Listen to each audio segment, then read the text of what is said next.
M S I historical کے معزز دوستوں، میں ہوں شمس الاسلام اور آپ تمام دیکھنے اور سننے والوں کو السلام علیکم۔ دوستوں، آج کے اس ویڈیو میں بات کریں گے کیا دجال ایک فرضی کردار کا نام ہے؟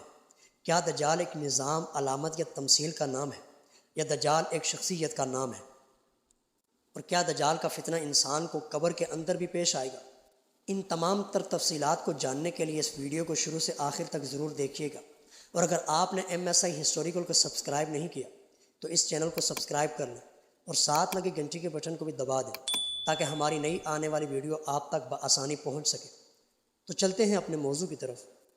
دوستو، دین و مذہب کے حوالے سے جن کرداروں کے بارے میں بہت سی آراء سننے کو ملتی ہیں، ان میں سے ایک کردار دجال کا بھی ہے۔ دجال کو بہت سے لوگ ایک فرضی کردار سمجھتے ہیں، جبکہ بہت سے لوگ اسے ایک علامت یا تمثیل سمجھتے ہیں۔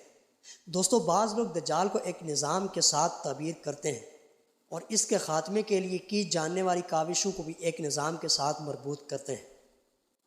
ناظرین گرامی، دجال کی شخصیت اور کردار سے متعلق توضیحات سے قبل اس بات کو سمجھنا بہرحال انتہائی ضروری ہے کہ دجال کا فتنہ ایک انتہائی سنگین فتنہ ہوگا۔ رسول اللہ علیہ السلام بھی اس فتنے سے بچنے کی دعا مانگا کرتے تھے اور صحابہ کرام کو اس حوالے سے متنبہ کیا کرتے تھے، جس کا مقصد اپنی امت کو اس فتنے سے بچنے کی طرف رغبت دلانا مقصود تھا۔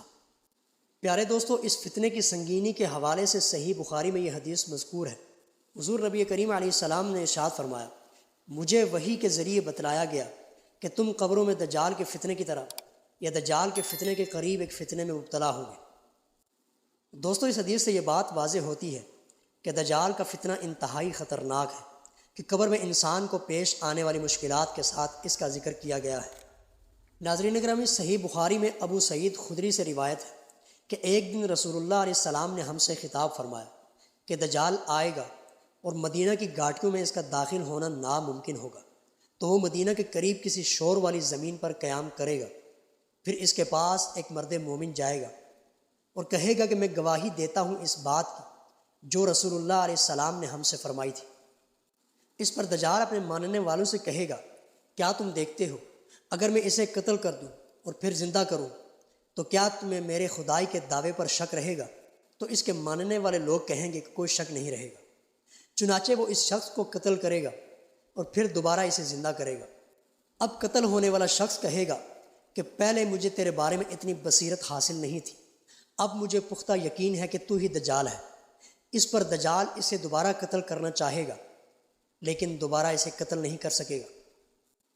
پیارے دوستو، اس حدیث سے پتہ چلتا ہے کہ دجال ایک نظام کا نام نہیں، دجال ایک فرضی کردار نہیں، دجال ایک علامت یا تمثیل نہیں، بلکہ دجال ایک شخصیت کا نام ہے اور دجال ایک حقیقی کردار کا نام ہے۔ اور دجال کے فتنے سے بچنے کے لیے سورہ کہف کی ابتدائی 10 آیات کا ازبر ہونا ضروری ہے۔ دوستو، اگر آپ کو یہ ویڈیو پسند آئی ہے اس کو لائک اور شیئر کر دیں اور کومنٹ سیکشن میں اپنی رائے کا اظہار ضرور کیجیے گا۔ اللہ کریم کی بارگاہ میں پنجتن پاک کے وسیلے سے دعا ہے کہ ہم سب کو بوقت موت کلمہ شہادت نصیب ہو۔ آمین بجاہ النبی الکریم۔